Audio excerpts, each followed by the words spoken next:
nós estamos começando mais uma aula de Física e o nosso canal é Entendendo Física. Hoje nós vamos entender o quê? Vamos entender as equações do gás ideal. Equações do gás ideal. Nós estamos aqui dentro de uma playlist, depois se você não pegou o vídeo passado, você entra na playlist chamada Estudo dos Gases, onde nós mostramos as variáveis de estado de uma massa de gás, volume, pressão e temperatura.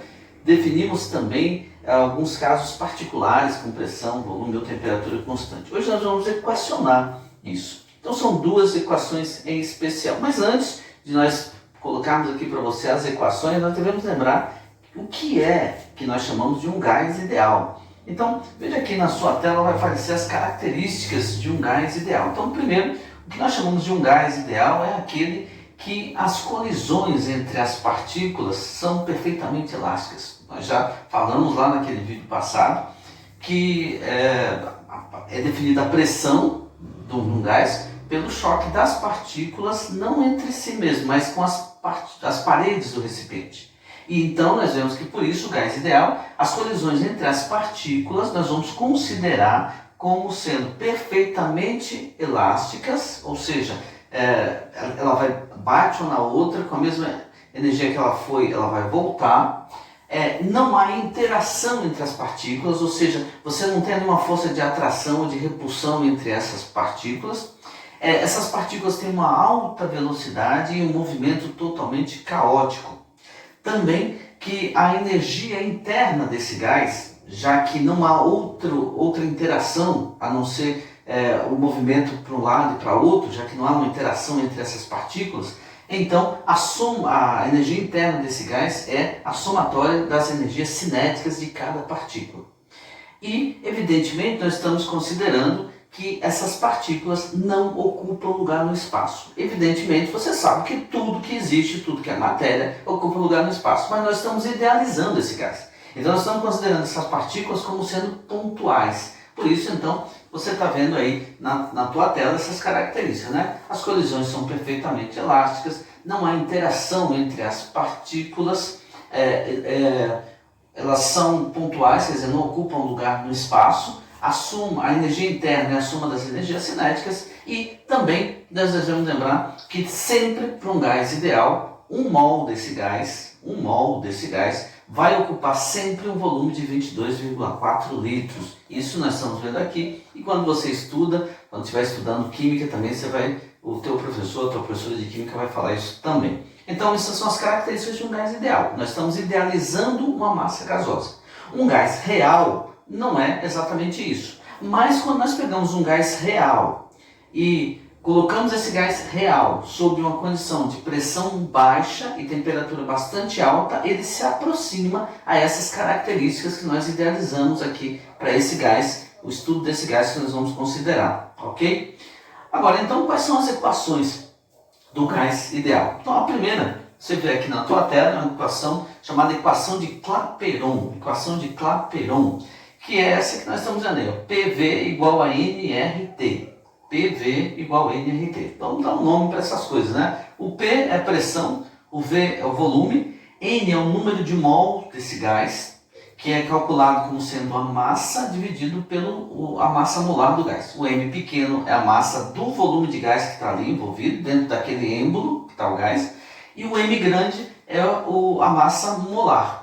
É o peso molecular expresso em gramas que você encontra na tabela periódica. Então, P é pressão, V é volume, N é o número de mol. O R que aparece aí é uma constante geral dos gases, ela vai assumir alguns valores dependendo das unidades que estamos trabalhando. E o T é a temperatura, que você já sabe, tem que aparecer nessa fórmula em Kelvin. Então, PV igual a nRT é uma equação muito importante no estudo dos gases, que é chamada equação de Clapeyron. Agora veja bem, nessa equação, o N é o número de mol.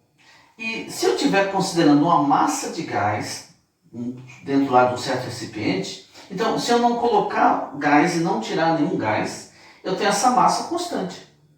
Se é uma massa constante de um elemento que eu não mudei, então a massa molecular expressa em gramas, que é o mol, também é constante. Obviamente, então, o número de mols ali dentro é um número constante. O R é a constante dos gases. Por isso, então, veja ali na sequência, se eu isolar N vezes R, deixar N vezes R de um lado, Do outro lado eu vou ficar com PV sobre T. Então, o que nós descobrimos aí é algo muito interessante. Quer dizer que aconteça o que acontecer com a massa de gás que eu tiver, o produto PV, que é pressão vezes volume, dividido pela temperatura, sempre vai dar uma constante. E essa constante é o quê? É o número de mol vezes o R naquele volume, naquela massa de gás que nós temos ali. Isso é muito importante porque no vídeo anterior nós vimos que nós podemos fazer algumas transformações gasosas. Se você perdeu, você vá na playlist lá de estudo dos gases e acompanhe essa definição. Então, nós podemos fazer transformações gasosas. E aí é interessante saber isso. Aconteça o que acontecer, seja qual for a transformação que nós vamos fazer, esse produto PV sobre T é uma constante, que é o N vezes R. Então, agora acompanhe aqui na tua tela o que acontece. Né? Se eu tiver P1 vezes V1 sobre T1, ele é uma constante. P2 vezes V2 sobre T2 é uma constante. P3 vezes V3 sobre T3 é uma constante. Ou seja, a equação geral dos gases, nós vamos simplificar dizendo que P1 vezes V1 sobre T1 é igual a P2 vezes V2 sobre T2. Por quê? Já que o produto PV sobre T é uma constante, então, aconteça o que acontecer, eu posso mudar a pressão, posso mudar o volume, posso mudar a temperatura, posso mudar tudo. Mas esses fatores vão continuar sendo sempre tendo sempre o mesmo resultado. Então essas são duas equações muito importantes. A primeira, PV igual a nRT, que é a equação de Clapeyron, e a segunda, P1V1 sobre T1 igual a P2V2 sobre T2, que é a equação geral dos gases. Agora, a partir dessa equação geral dos gases, se nós considerarmos aquele assunto que diz que eu posso fazer algumas transformações em particular, ou seja, eu posso fazer algumas transformações onde eu não mudo P, V e T, mudo apenas dois e deixo um desses elementos constantes. Então, uma das variáveis de estado pode permanecer constante. Quando isso acontece, então agora, olha novamente na tua tela, nós temos, por exemplo, se eu tiver uma transformação isotérmica, ou seja, primeiro caso, quando a temperatura é constante, chamada transformação isotérmica. Então, aquela equação geral dos gases, como o T é constante, o T não vai aparecer na fórmula. Então ficamos assim, ó, P1V1 é igual a P2 vezes V2. P1V1 é igual a P2 vezes V2. Mas às vezes nós temos uma transformação em que a pressão é constante. Então, se a pressão é constante, bom, no primeiro caso era uma equação que foi atribuída a um cientista chamado Boyle, Robert Boyle. Agora, no segundo caso, quando nós temos aí uma pressão constante, então é a fórmula que é do Gay-Lussac, que diz o seguinte: se a pressão for constante, então naquela fórmula, na equação geral dos gases, se a pressão é constante, ela pode ser cortada dos dois lados. Então nós ficamos apenas com V1 sobre T1 igual V2 sobre T2. V1 sobre T1 igual V2 sobre T2. E por fim, a equação de Charles, que diz que se o volume for constante, então, como fica? Nós voltamos na equação geral dos gases, P1, V1 sobre T1, P2, V2 sobre T2, mas se o volume é constante, tira o volume da equação. E aí fica apenas P1 sobre T1 igual P2 sobre T2. E aí nós definimos as equações que vamos usar, que vão te cobrar lá no teu ensino médio, que vão cobrar no vestibular, vão cobrar no Enem, ou em algum concurso que você faça por aí, que tenha física e que tenha a parte de estudo dos gases. São duas equações em especial. Primeiro, a equação de Clapeyron, PV igual nRT.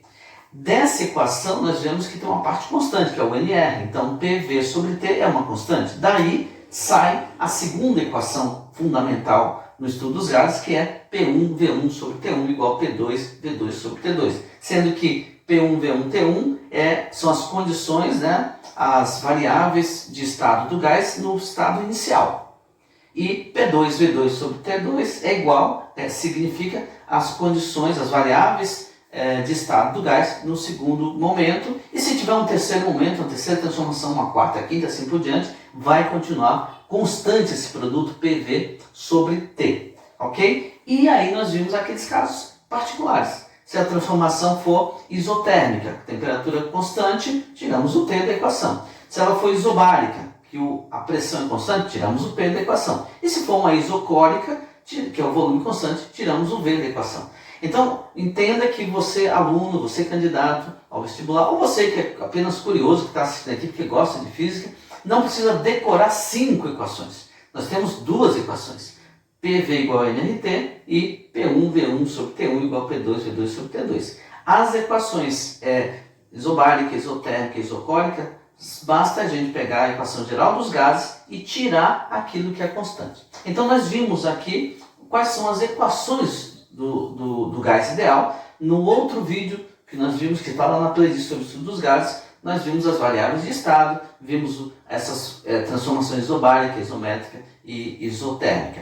Num vídeo seguinte, nós vamos ver exercícios, como esse assunto pode ser cobrado, como o teu professor vai cobrar de você, como o vestibular vai pedir, como o Enem vai pedir, ou se você é um cara curioso, que gosta de física, que quer aprender, como você pode treinar, para ver se você está entendendo realmente como que equaciona essas coisas. Nós já falamos, por exemplo, que a temperatura tem que estar em Kelvin. E aí nós vemos que nessa fórmula, por exemplo, nessas fórmulas, o T de temperatura está no denominador. Então, evidentemente, o T na temperatura absoluta, ele não tem negativo, ele não tem um zero. Então eu não vou dividir por zero, porque eu não poderia. Se eu tivesse com a escala Celsius ou a escala Fahrenheit, tem um zero. E aí, se eu colocar um zero ali embaixo, matematicamente isso aí vai estourar, vai para o infinito. E não acontece, porque eu posso ter uma temperatura de 0 graus Celsius e o gás vai se comportar muito bem. Por isso que eu devo usar sempre a temperatura em Kelvin, que aí nós vamos ter um resultado dentro do que é esperado, dentro daquilo que acontece no laboratório, ok? Então, se você assistiu até agora, já está inscrito no meu canal, ótimo, muito bem, dê o seu like, diga que você gostou, compartilhe com quem você conhece, com quem você sabe que está estudando, que vai